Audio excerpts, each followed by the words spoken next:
In this video, I'm going to dive into my first impressions and first honest thoughts of Liberty Falls for Black Ops 6 Zombies, talking the good, the bad, and everything in between. Because it's fair to say, since the reveal of this map at COD Next, the reception has been incredibly mixed, with so much heated debate, discussion, feedback. There is a lot of opinions on this map, but as someone that has played this map and has also played the other launch Zombies map, I can directly compare my experience with that map to Liberty Falls and what I liked, what I didn't like, what I think Treyarch should change, and ultimately give Treyarch some constructive feedback and criticism of the map. So if that sounds good to you, buckle up, drop a like on the video, subscribe, because we've got a ton more videos to come based on Liberty Falls and everything Black Ops 6 Zombies. We're going to break this video down into the good, the bad, and what I thought was just straight mid. Not amazing, not awful either. So as we go through, I'd love to know your thoughts in the comments below, but I do want to make a disclaimer that fundamentally, this game has so many improvements from Cold War, as well as features from Black Ops 3,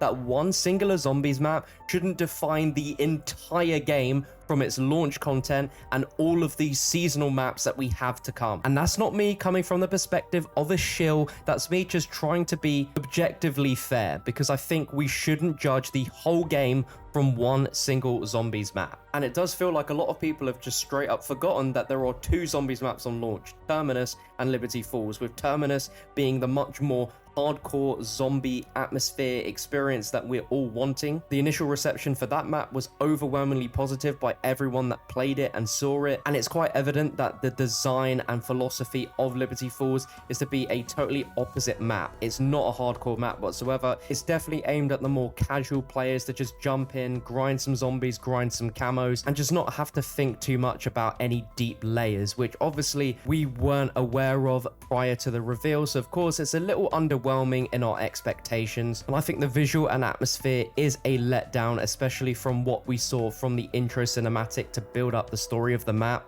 I don't necessarily have a problem with the fact that it is a very simple map and it's a very casual orientated map. I think it's just more from a visual perspective. The map just looks incredibly bland. There is very little color, there's no saturation. It just really feels like we're playing zombies on a Warzone or multiplayer map, at least from a visual perspective. Again, I don't necessarily mind that it's a smaller, more casual map from a gameplay standpoint. It's simply that I think more can be done to make it visually more zombies. I'd also add that the variety of the zombie types on the map just feel quite random. It doesn't feel like any of the special zombies have a purpose on this map. They just feel like they've just been added there for the sake of adding extra enemies. Like the Mangler's returning, I mean, fine, sure, whatever, but the Vermin feels like a very distinct design for Terminus, based on the fact that there's experimental zombies and other things going on, but Vermin just appearing out of nowhere in this map feels a little bit out of place. And then the Abomination just appearing as well,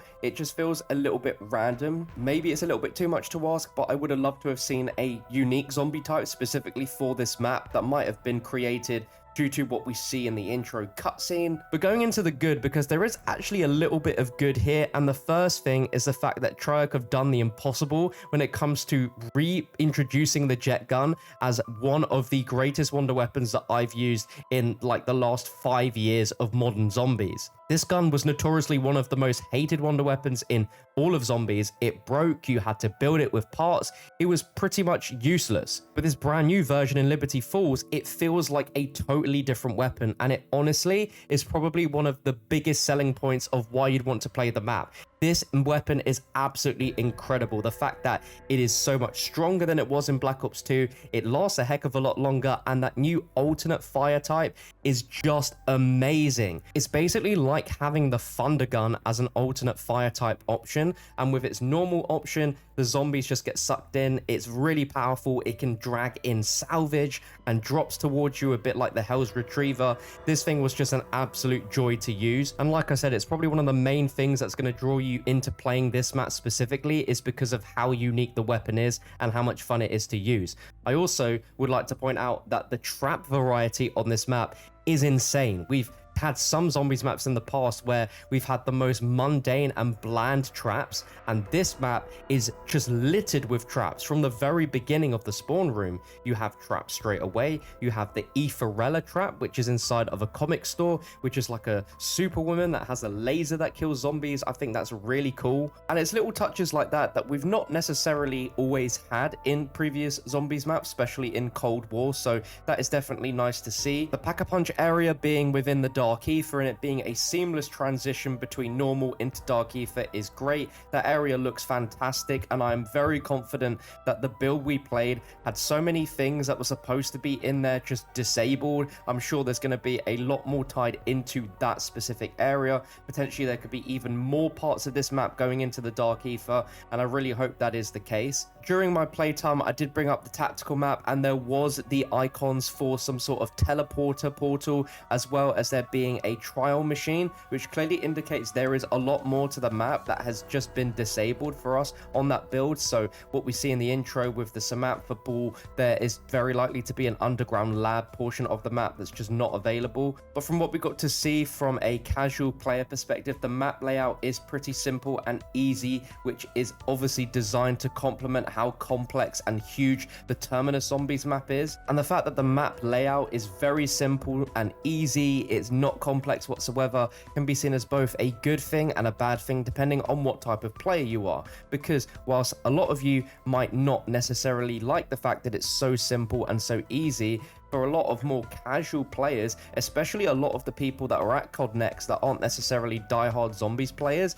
the impression they got from the map is that they actually really liked its simplicity. They liked that they could just jump in and straight away go into killing the undead. And as a map that's basically designed for you to go in and just have a casual zombies experience, to go and grind camos, to go and basically do what you need to do in zombies without having to overcomplicate it. It's nice that we have that as an option of a side map, but I definitely think that there is a lot more to the map that I hope we get on the launch that makes it feel less like a side map and more like a map that can stand on its own. We did get a little teaser of some of the side Easter eggs that are to come in the map, because there is a vault Easter egg where you need to find 3 pieces of paper hidden around the map that gives you a code to unlock a bank vault, where if zombies that drop these keys, you can pick them up and you can use them to open a box. We're going to go into the bad portion when it comes to this very shortly, but it goes without saying that the main Easter egg and any major side Easter eggs were all disabled on the build that we played, so the map was definitely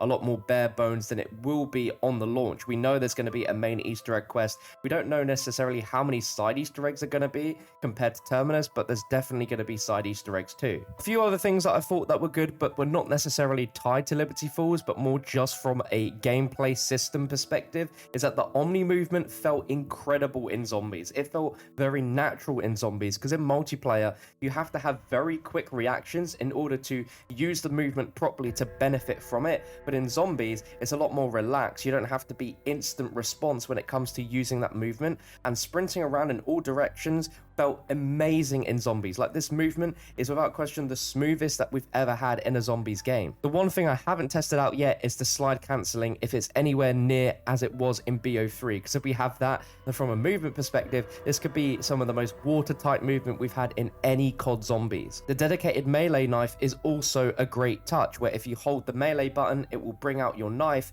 and it's a 1 knife kill until about round 5 or 6, and felt like the equivalent of unlocking the Bowie knife in Cold War. Now, since this is a dedicated melee weapon, you can literally choose anything that they add in the game. We know that there's a knife and a baseball bat. More is going to come, obviously, through the DLCs, so that's really cool. That's going to round up all the good points that I have about Liberty Falls, but I do think it's slightly unfair for us to fully overall review the map based on the fact that we don't have all the features available for us. We don't have that main Easter egg quest. Blanchard, the main character, mentions about you having to go and find 3 Janus scientists and bring them back to the mansion that he's held up at, and we just don't see the mansion in the gameplay. There's no way to access this area. It doesn't talk to us beyond the Pack-a-Punch, so it's very evident that there is so much more story-wise to the map that's going to make the game a more enjoyable experience that we just don't have access to. But now it's time to dive into the bad, where I'll be critiquing not only Liberty Falls, but also Black Ops 6 Zombies gameplay as a whole, because there's a few things that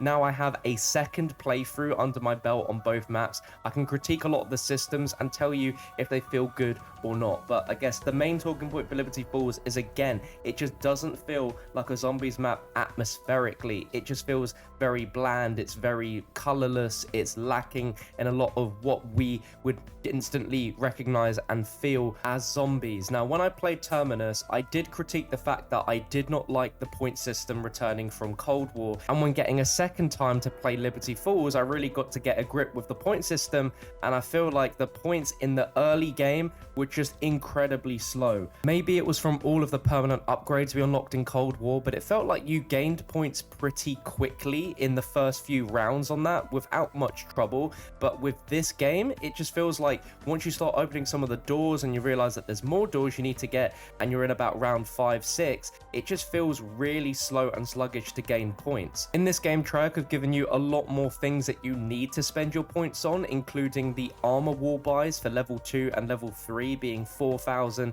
and 10,000 respectively, which collectively is nearly the cost of tier 2 Pack-a-Punch, which is 14,000 points. Bear in mind, you then have to afford Pack-a-Punch, which is 5,000, then 15,000 and 30,000, and then the cost of the perks that Wonder Fizz increase significantly the more you buy, which obviously I get, but it really eats into your points that it feels like you really have to spend quite a few rounds just to build up enough points to really be able to get things going. I understand why they changed the point system to the way it is in Cold War, where it's balanced so you're not getting points necessarily from just shooting specific body parts and then getting the kill on top of that, but it just feels very, very slow. But then when you're in the later rounds and you've got everything set up, you can easily get between 10 and 15,000 points per round with relative ease. And at that point, you don't really have a lot of stuff you need to buy at that point, which is such a weird juxtaposition of struggling so much in the early rounds to gain a lot of points early on, then late game, you're just getting so many points. Now, this next point is both in bad, but also mid, because when I played Terminus,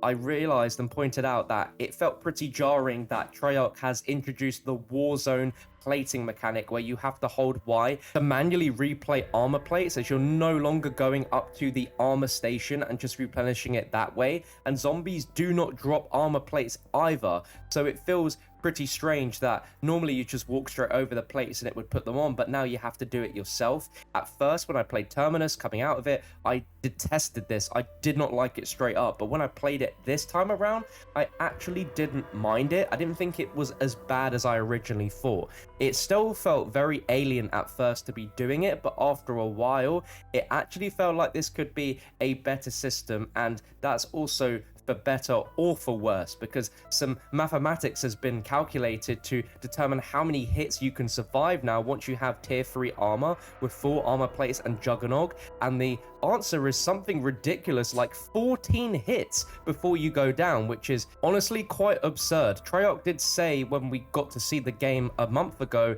that they were trying to make this game a lot harder than it was in Cold War, but when you have a potential 14 hit down system, that just sounds like it's way too easy for there to be any sort of challenge in the game. And as you saw from the gameplay, a lot of people, including myself, were going past around 40, even getting to around 50 with absolute ease. Now, I do want to throw a big point here to add additional context on why so many people were getting to round 40, 50 so easily, and it's simply because of how overpowered the jet gun was. When you have a wonder weapon that requires no ammo to be bought from ammo stations, it has its ammo regenerated, and it is so much more powerful than any other standard bullet weapon. Of course, it's going to be very easy. I don't know how much harder the map will be if you were using a standard loadout weapon where you max Pack-a-Punched it and max tiered upgraded it. You're probably still going to have a pretty easy time. However, when you have a weapon that literally has the alt fire to just annihilate anything in your path like a thunder gun, of course it's going to be an easy experience, and maybe that's exactly what Treyarch designed in mind. But on reflection, when I played Terminus, I actually found that the difficulty was a little bit harder than I remember in Cold War, due to the fact that everything costed so much more, and my weapon wasn't a wonder weapon. It wasn't an infinite ammo generating wonder weapon either. But again, I think it's just way too early and it's not a finished game yet that we can judge if this game really is harder than Cold War, if it's easier than Cold War, because just like Cold War, I believe the higher the round you get to, the more damage the zombies do to you, and that seems to also reflect what happened from my experience in Black Ops 6 Liberty Falls, because I'm taking 27 damage per hit in round 40 plus when I have armor plates, so it seems like the zombies definitely get stronger the higher the round you go, and maybe that's Treyarch sort of tinkering around with how they're going to try and scale the difficulty and how zombies is going to be harder this year, because when we went to Treyarch, they weren't too sure exactly how they were going to make high rounds harder. They just said that they were still looking into it. But back to the armor plating, after a while, I actually didn't mind it, which sounds absolutely crazy. I didn't think that I would ever change my mind on that, but it didn't feel as bad. But what I do think is crazy is that the zombies don't drop armor plates very often at all, so you will play up to a point where you realize you don't have plates anymore, and that's when you need to go and buy more. But what's crazy and a bit jarring, and I'm putting this as a bad thing, is that you have to go to the crafting table to buy ammo plates, and that feels very alien. Normally you're going there to craft your lethals, your score streaks, and self-revives, but crafting armor plates just doesn't feel right. I don't see why this can't go in the arsenal as well, because you are spending salvage in order to craft them, just like you are with upgrading the rarity and the ammo mods. I'd also argue for the more casual players that it's just not very clear at all that you have to go to the crafting table in order to craft armor plates. And this does feel like a mechanic that has been ported over from Warzone to make this system feel more familiar for those that play Warzone. I understand that Treyarch wanted to simplify it by not having the armor and the rarity in the same machine and just kind of make it a bit more clearer, but again, it just feels very weird. Now, when my honest first impressions of Terminus, I specifically didn't talk about the HUD because the gameplay we got to showcase didn't have the HUD, and obviously we have several presets you can choose from, as well as being able to adjust a ton of it, such as turning off the minimap, turning off all of the little pop-ups, the zombies health bar. That's obviously a lot of positive things, but fundamentally, the HUD could definitely have some work done to it to make it just look more zombified, because comparing it directly to the multiplayer HUD, it looks pretty much the same. Now, at this point, I'm sure Treyarch have heard a ton of the feedback on the HUD. There's a chance that some of it could be changed from now until launch, but there's a few things fundamentally that I noticed when I played that just sort of didn't make sense, and there's also like well, why can't we have this feature? And in the game, I did manage to get the mutant injection score streak that turns you into a mangler. And when you are inside this, the HUD actually changes, where the bottom left shows an icon with an actual image of the model of the zombie you're playing as. Now, this is something we've had in BO3 and BO4, where we could actually see an image of the character we're playing as. Why can't we have that again in this game? That would be absolutely awesome. It's literally showing you that there is another HUD that could be applied, and I think it looks better than what we have as the default HUD. Now, I don't know if much is going to change between now and launch, but I think at the very least, the points and the salvage needs to be a lot clearer, because there's some parts of the map where I'm running around and the numbers, in my opinion, just blend in a little bit. It's a little bit harder to read. I like that we have the salvage icon and numbers there, always there, so you always know how much salvage you have instead of having to open up a menu. But I still think importantly, it's the points that you want to be seeing first and foremost, which is just, in my opinion, just quite small. I feel like everything in that bottom left could be a lot bigger, so it's a lot more easier to see and read. For some reason, the perk icons just have a lot of gap in between them when they just didn't have that at all in Cold War. They're a lot more tight and a little bit bigger as well. At the end of the day, I don't think HUDs make or break a zombies game, but this has been quite a hot topic since like 2018 with Black Ops 4. I do think this HUD is better than what we got in Black Ops 4, but still, I think more can be done to just make it seem and feel more zombies-esque, because right now, it just doesn't really feel like it does. Now, remember earlier in the video when I talked about the Vault Easter egg, which I thought was really cool? Well, we need to talk about the fact that the rewards in this were absolutely awful. I actually couldn't believe how awful these rewards are, and I don't understand it, because there is a very similar system within Terminus where an elite zombie will drop a key and you can use that in a room very similar to the bank vault to open some sort of deposit box and get some rewards. But in our version that we played, the rewards were just straight up trash. It was nothing but salvage, and at best it was a just generic weapon, which at the point in the game when you got it, it was just not even worth taking. Maybe they purposely did that for the build that we played, so we weren't going to spoil any like really cool rewards that you could get, but it's really bad to showcase that Easter egg in the demo version of the map, and for the rewards to be so bad, it just sort of makes you feel like it's not even worth the effort. Another weakness to this map is the fact that it doesn't have a set crew, and I must admit that it does feel a little bit strange. I know narratively this is set up where you are part of an elite unit that's been sent in, that Blanchard, the head of Janus security, believes you are part of Project Janus when you're actually not. So potentially later on when we get the full version of the map, there might be some really cool sort of plot lines and twists where we are sort of not the people that the security thinks we are. But of course, one of the big talking points of Black Ops 6 is that we wanted a dedicated set crew. We have that set crew, but it just feels a little bit weird and sort of aids a bit in the conversation of this feeling more like a bonus map, because you're not experiencing much of the story through these characters. Some of the quotes that I had from the character I played as were quite comical,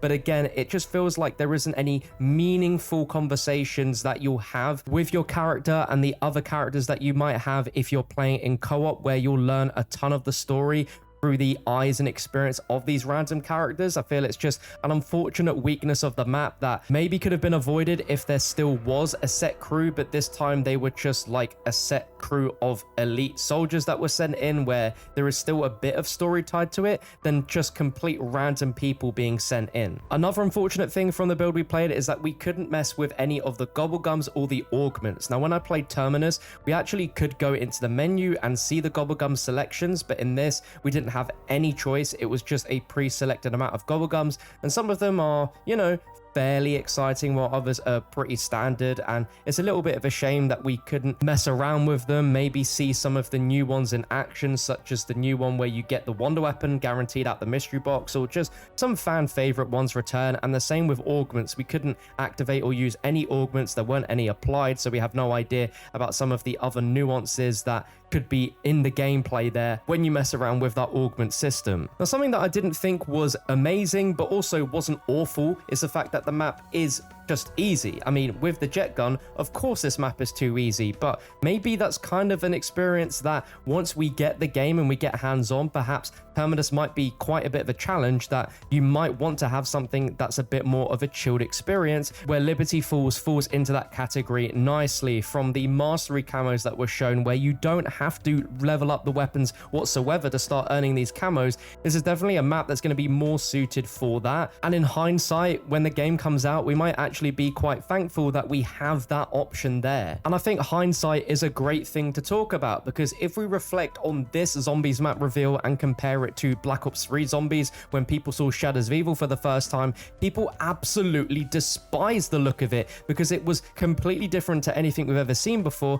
where it looked like it was incorporating elements from Extinction with like sort of alien looking stuff, and then also tying in like Bioshock and other things, where it just seemed so bizarre and so out of what Zombies was up to that point that people really didn't like it. And on launch, people really hated Shadows of Evil for how complex it was and how un-Zombies it was compared to what they've experienced before. There is every chance that this is the same thing happening here, and when we do get our hands on Liberty Falls and Terminus when it comes out, we might actually be pleasantly surprised that there is definitely a lot more layers to Liberty Falls that simply were not active during the COD Next build. There is guaranteed to be that underground area, as the minimap shows a teleporter. I mean, it has to be on the map, as well as there being more to the Dark Ether from what we saw from just the church. We see that once we get to the church and open up Pack-a-Punch, that's really the end of the sort of objectives and story and what's being described. Surely there's going to be a ton more that's happening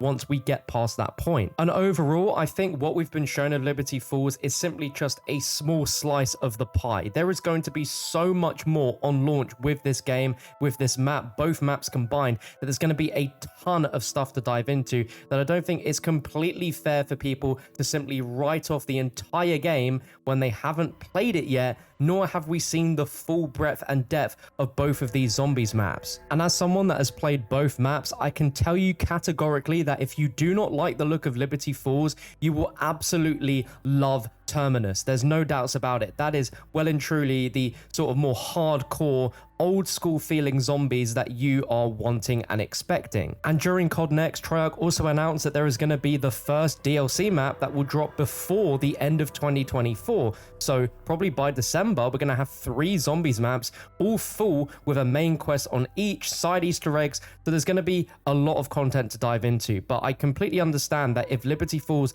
isn't your cup of tea, then Terminus absolutely will be. But that's going to round up my first initial thoughts and impressions coming out of COD Next. There's probably a lot more that I want to include in this video, but I'm still traveling. I'm working on a temporary setup, and I just wanted to get this video out there as fast as I possibly could. But ultimately, the feedback that we need to give to Treyarch needs to be respectful, whilst also being genuine, critical feedback that's going to be useful for them in making the game better. We are probably one of the most passionate communities in all of gaming, and when we love something, we make it known. But when the community also doesn't like something, we also make it known pretty much tenfold. But if you are respectful in the feedback that you want to come across with the developers, that's going to ultimately be way more helpful in letting them know what exactly you like and don't like. And I'm sure once I've had a lot more time to really deep dive and have a little think, I'll probably do a follow-up video going over all of my thoughts ultimately from playing both maps and combining both of those experiences,